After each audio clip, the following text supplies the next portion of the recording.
start with that. I think it's some of the above. In a high-growth industry, you're going to be carried somewhat by the tide. And so that will, to a certain extent, define what your growth is.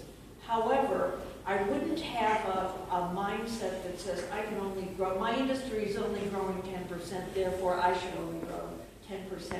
I think you're in the business, and actually I think the last presentation did an interesting thing.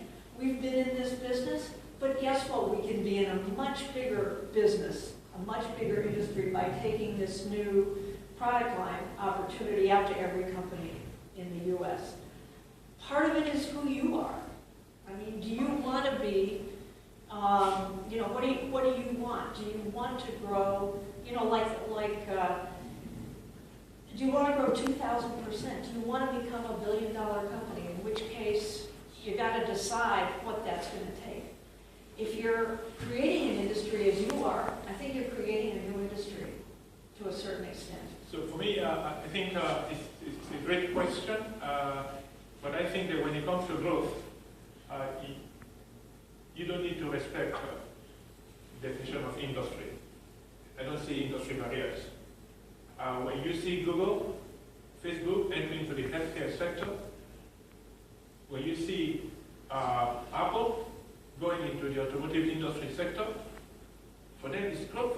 We're growing. We don't care which industry I am today. I'm going to break that barrier.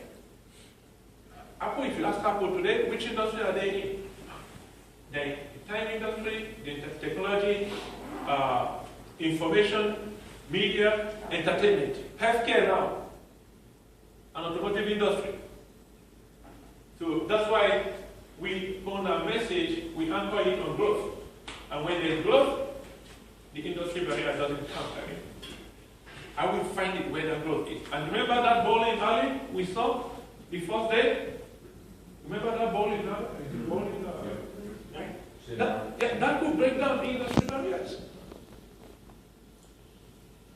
So for me, that's that 50% or 45% can come either from your existing industry or from you taking what you do well and taking it to another industry.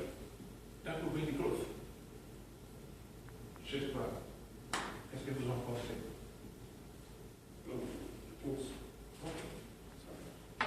If he said I'll speak French. I think it's tough. I've been in declining industries, and it's when you find yourself in one, it's not easy. And that's why I don't want to make light of the question. But I think there is usually opportunity if we're clever in how to turn that decline into opportunity. So, for example, the value proposition of you helping your customers grow may change to a value proposition such as yours, as you helping your customers manage their expenses better, for example. And again, that's not an easy transition to make. Of course, the sooner that you can recognize it, the better, and the more dry powder that you